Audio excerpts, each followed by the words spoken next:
There was a cockroach in my cereal box this morning. I don't know why I'm starting with that, but it feels important. Like some kind of omen. I reach for the last box of frosted wheat boulders, the off-brand kind that comes in a bag inside a cardboard box thinner than a magazine cover. And there it was. Antennae. Legs. Dead center. Just staring at me. I didn't scream. Didn't throw it out. I just picked the bug out, poured the cereal anyway, and ate it in silence. That's the kind of week it's been. 7 days ago, my ex-wife posted photos of her wedding. Wedding. Not engagement. Not new boyfriend. Not even soft launch dating. Just, boom. Married. Complete with hashtags and sparkly ring emojis and a caption that said, "The man I prayed for. The man who makes me feel safe, seen, and celebrated. My perfect husband." I almost dropped my phone in the toilet. Not out of sadness. Not even out of jealousy. Out of pure, unfiltered, can't make this up disbelief. Because the man she married? I know him. I really know him. But I'm getting ahead of myself. Let me rewind to the part where she told me I was emotionally unavailable because I didn't cry at the season finale of some reality show about celebrity dog psychics. Or maybe it was the part where she said I lacked ambition after I spent 6 months building a handmade bookshelf for her plant collection, which she never even watered. No, wait. Maybe it was the time she called me a child in a man's body because I laughed at a fart sound someone made during her cousin's wedding vows. Apparently, all of that added up to grounds for divorce. And I took it. I folded like a paper swan. Signed the papers. Let her keep the couch and the espresso machine and the Himalayan salt lamp shaped like a dolphin. I told myself I was being mature. That healing is quiet. That peace is better than pride. Then, 1 week later, 1 week, she's married again. To him. And when I saw who it was, I genuinely thought it was a prank. Like a deep fake. Or a staged photo shoot for a therapy workbook titled, "Making Worse Decisions Than You Thought Possible." I didn't cry. I laughed. Hard.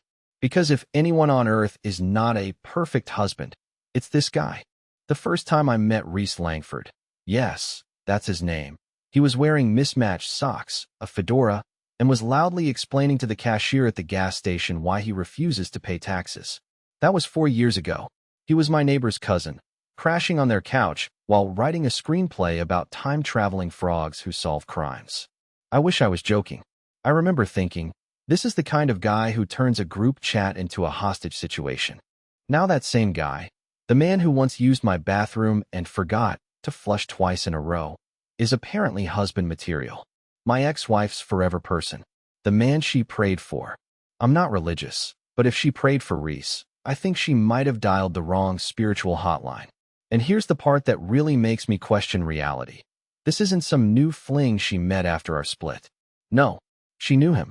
We both did. Because Reese, in one of his many odd jobs, used to come by once a week to clean out our gutters and network his music. I used to tip him in pizza and gas money. Nora used to mock him. I remember one time. I remember it vividly, because I was assembling a shoe rack and sliced open my palm with a flathead screwdriver while she was saying it. She laughed and said, "If I ever end up with someone like that, please just commit me." So when I saw their wedding photo, I did a double take, then a triple take. Then I sat there on the edge of my bed, holding my phone, blinking like my brain was buffering. It wasn't just the fact that she married someone so absurd. It was the realization that, if this was happening, then either she had lied about who she was all along, or she had started telling the truth only after me. And I couldn't stop wondering which version was worse. I started going back through old memories, looking for signs I'd missed. Every time she ran errands for 3 hours and came back with 1 pack of gum. Every time she called me predictable with that tight-lipped smile. The night she came home humming a song I had never heard. A song I later found out Reese had posted on his YouTube channel, with a thumbnail of him shirtless in a canoe, holding a kazoo. Yeah, that guy. She married that guy. And I know what you're probably thinking. Maybe he changed. Maybe he grew up. Maybe he's rich now. But no, I checked. His entire online presence is still the same mess it was years ago. Cringy rants about breaking free from capitalism, weird live streams where he freestyle raps about cinnamon toast, and a bio that says spiritual hustler, polyam king, truth seeker. I wish I was making this up. But here's the part that really messed with my head. I found out something about Reese, something even Nora doesn't know yet. Something that made me laugh until my ribs hurt, then left me staring at the wall in stunned silence. And that's what I'm going to tell you in part 3. Because this rabbit hole, it goes so much deeper than I thought. I don't know why I kept looking into Reese. It started with curiosity, the same way you might slow down when you see flashing lights on the side of the highway. You're not happy someone crashed, but you still crane your neck. That was me. I was neck craning. At first, I told myself I just wanted closure. But the truth? I wanted proof. Proof that I wasn't insane for thinking something was very wrong here. So I dug. It started with the obvious stuff. His music page, still active, still horrifying. A new single called Love Languages, where he rapped about mushrooms, tantric energy, and something called quantum seduction. The cover art looked like it had been made in MS Paint. I wish that was the worst of it. I hadn't even scratched the surface. His YouTube channel was a goldmine of chaos. There was a series called Man Talk Mondays, where Reese sat shirtless in different parts of nature, a creek, a tire swing, once even inside a shopping cart, and gave what he called high-value wisdom for the awakened masculine. One episode was literally just 10 minutes of him yelling at birds. Another? A monologue about how eye contact is a tool of government control. At this point, I had two reactions happening at once. One, complete disbelief that Nora, a woman who once cried because I gave her a Valentine's Day card with Comic Sans font, could now be married to this. And two, growing suspicion that there was a lot she never told me. And I was right, because then I found the forum. Somehow, through one of Reese's old Instagram posts, I traced him to a very unusual online community. I won't name it here because I'm not trying to get this story flagged, but let's just say it was one of those alternative lifestyle boards. Very niche, very private, very disturbing. There, under the same username he used for his SoundCloud, Reaceive Peace, I found a trail of comments going back over 3 years. Posts about open spiritual unions, non-monogamous rebirth agreements, and I wish I was kidding, a whole thread about seducing married women through chakra alignment. It had charts. And guess what? One of the usernames he replied to most often was Sage River Queen 27. Take one wild guess who that was. Yup, Nora. And not just recently. These posts went back to before our divorce. Before the therapy. Before the handwritten letters and the emotional unavailability accusations. Before I even knew Reese existed. She was already talking to him. In secret. On some weird spiritual dating board. While I was at home cooking her dinner and thinking our marriage was just going through a rough patch.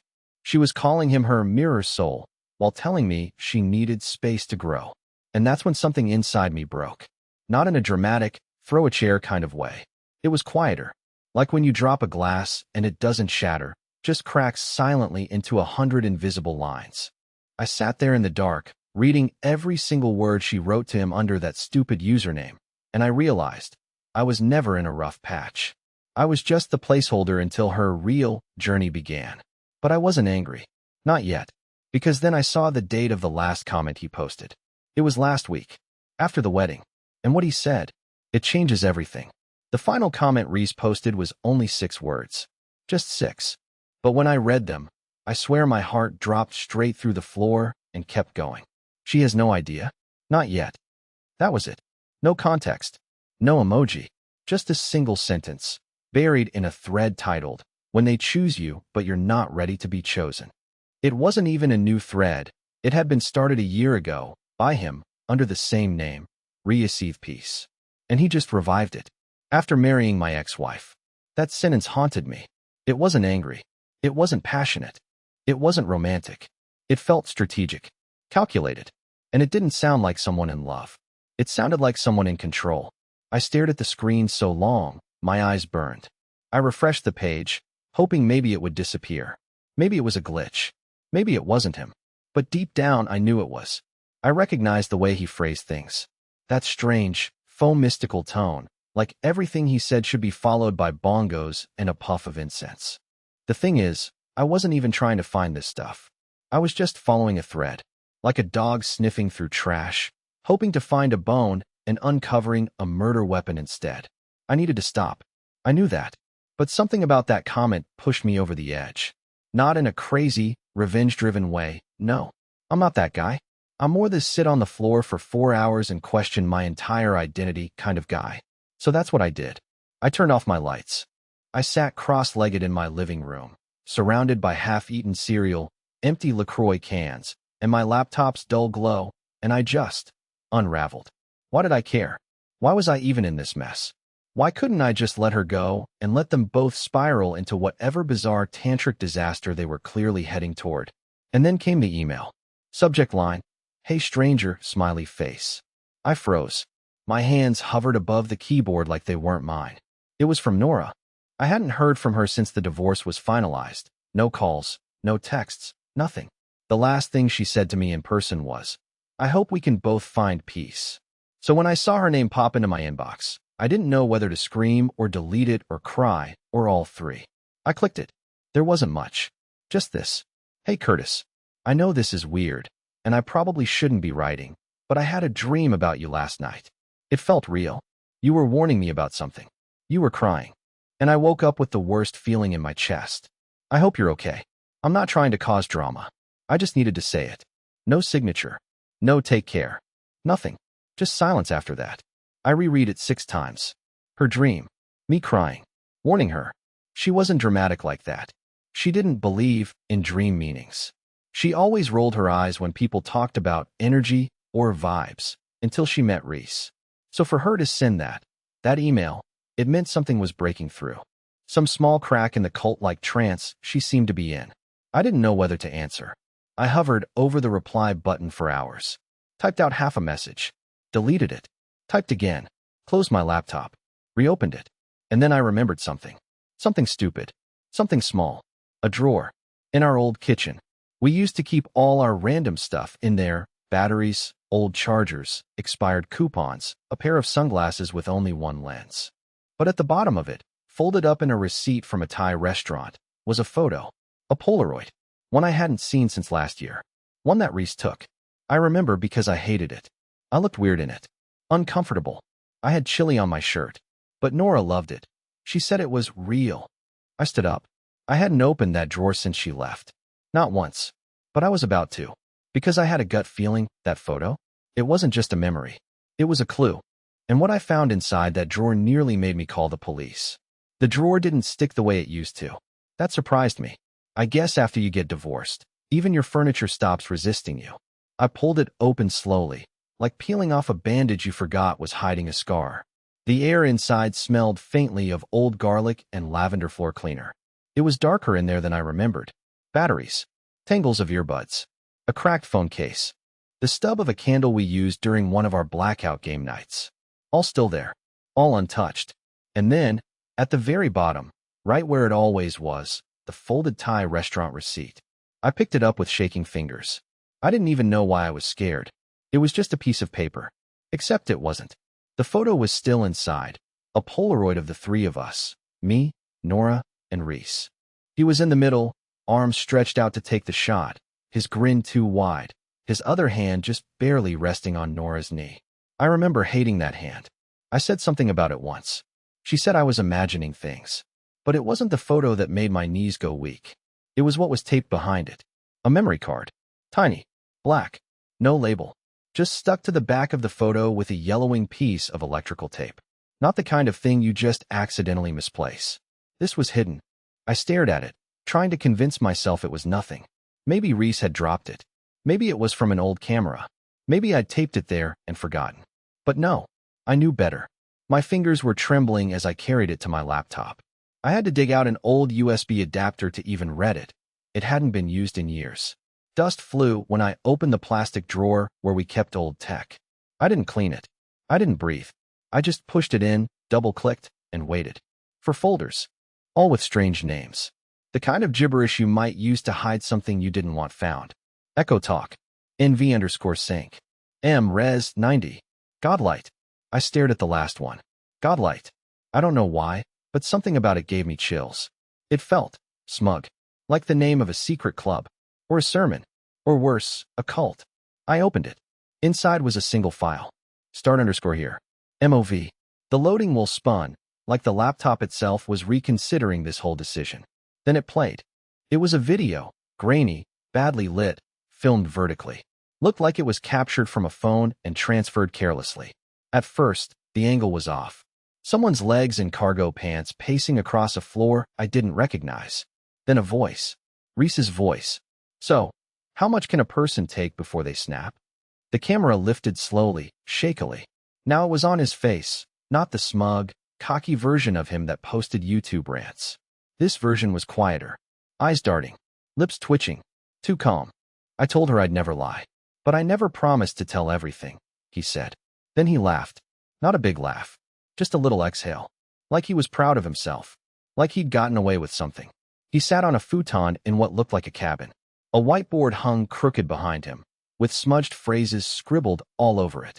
Attachment equals illusion. Conscious suffering equals loyalty. They must choose to stay. And then, in a different color, larger than the rest, Nora equals primary? I felt bile rise in my throat. He kept talking, rambling in half sentences. Something about energetic contracts, about people being tested through duality, about taking her to the edge of collapse. I paused the video. My ears were ringing. My hands were slick with sweat. This wasn't just weird philosophy. This was manipulation. Maybe even abuse. I sat there, trying to convince myself it was old. That Nora knew. That maybe she was in on it. That maybe this was just one of their strange spirituality things. Maybe I was overreacting. Maybe this wasn't as bad as it felt. And then I saw the timestamp. It had been recorded 3 days ago, after the wedding. Which means she doesn't know. She has no idea who she just married. And I'm the only person who's seen this. I didn't sleep that night. Not even a little. Every time I closed my eyes, I saw his face from the video. That jittery half smile, like a man about to confess something unforgivable and call it healing.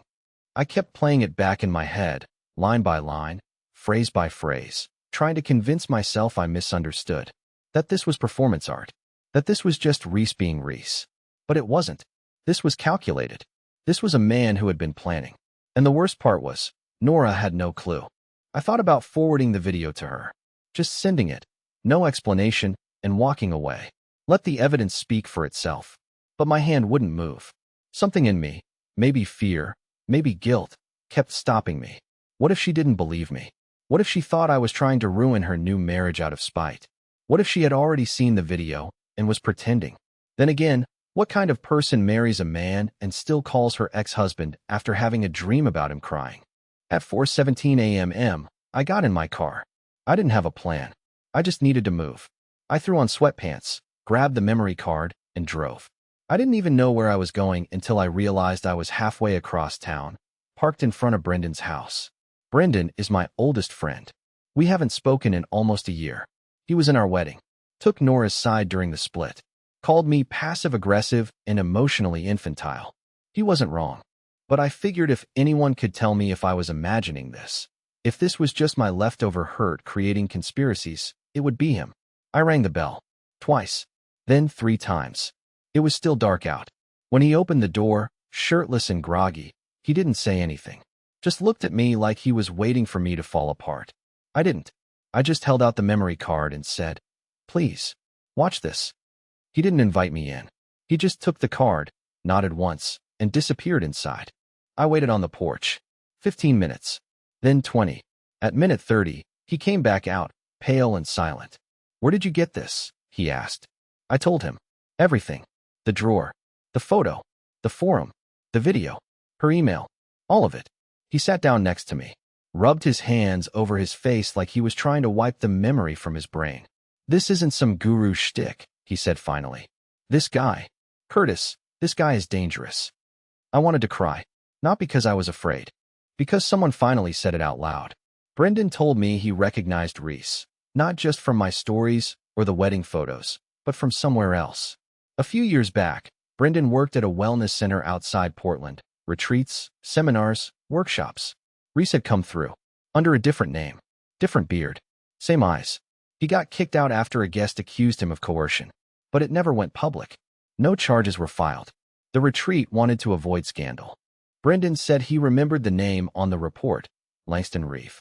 An alias. And now he was married to Nora.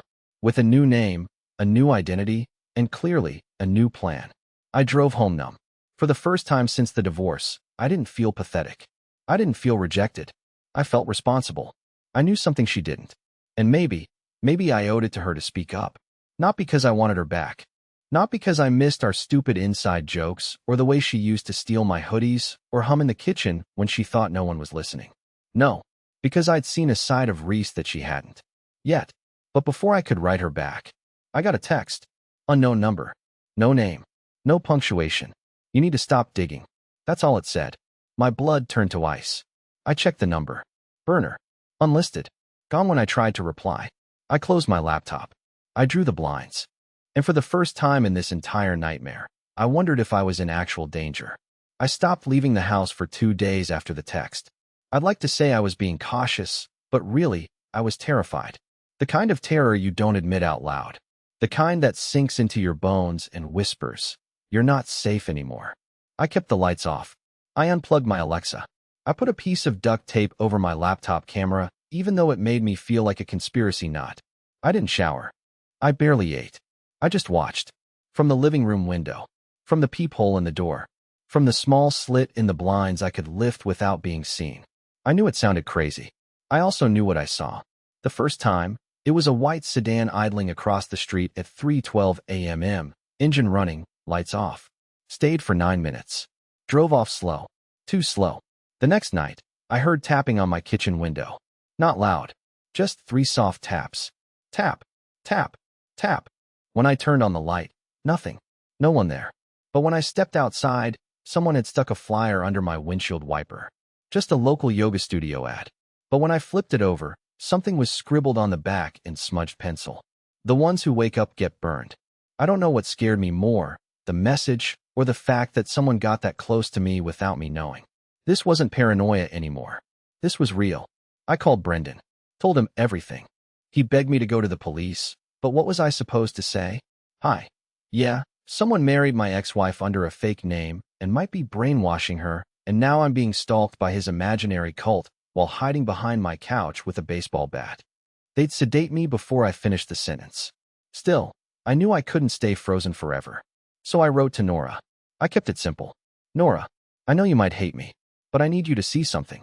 This isn't about us. It's not about the past. It's about your safety. I'm not going to make assumptions. I'm just going to ask you to watch the video, and then do what you think is right. That's all. Curtis. I attached the file. Then I sat in silence, staring at the sent confirmation like it might explode. She didn't reply that day. Or the next. No seen. No delivered. Nothing. I started thinking maybe I had made it all worse. That maybe I had imagined things. Maybe the marriage had been exactly what she needed. Maybe Reese was just eccentric, and I was bitter and alone, reading too much into pixels and shadows and ghost stories. Then the doorbell rang. Not once. 3 times. Short, sharp, impatient. I grabbed the bat. My legs were shaking. I moved slow. Looked through the peephole. It wasn't Reese. It was Nora. Alone. Hair messy. Eyes puffy. Hoodie too big. Not hers. Not mine either. Her arms crossed like she was holding herself together. When I opened the door, we didn't speak. She just looked at me for a long time, then said, "I need you to show me everything." I stepped aside. She walked in. No hug. No small talk. Just silence. Heavy and thick like smoke in a locked room. She sat down. I pulled up the video again. The forums. The timestamps. The notes. The aliases. I even showed her the flyer. She didn't cry. She didn't scream.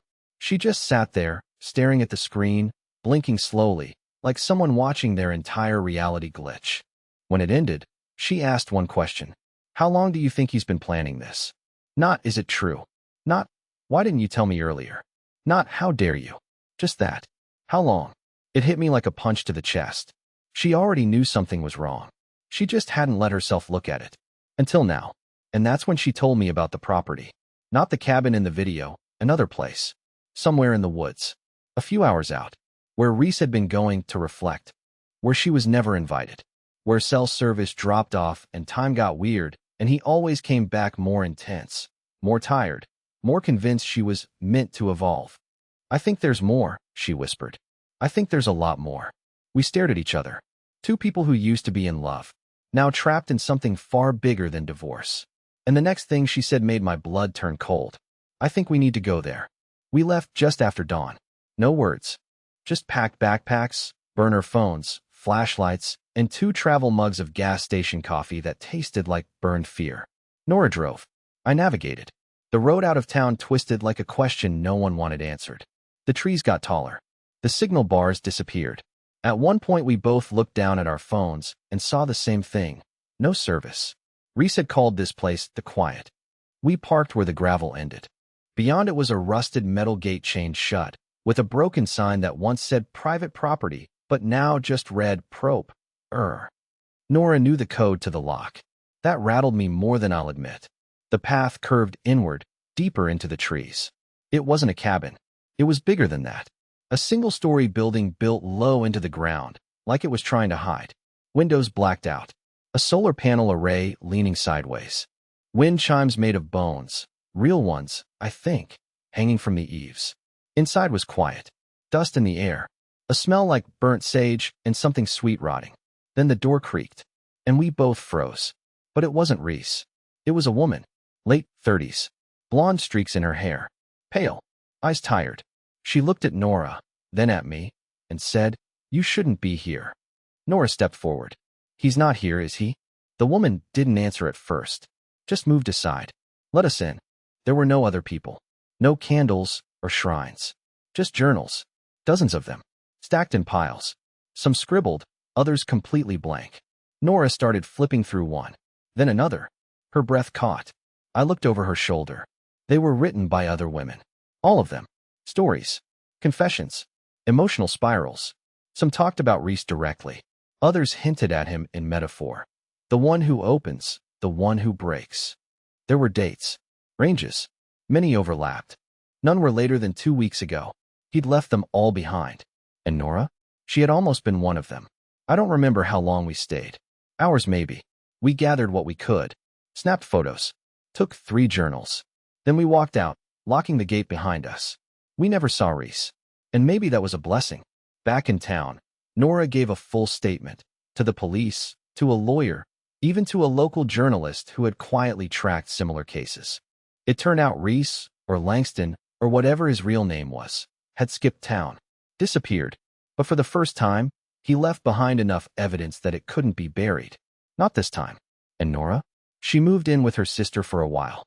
Changed her number. Got back into painting. Something she hadn't touched since before our 3rd year of marriage. I didn't ask her to come back to me. That's not what this was about. We'd both lived in the same story for too long.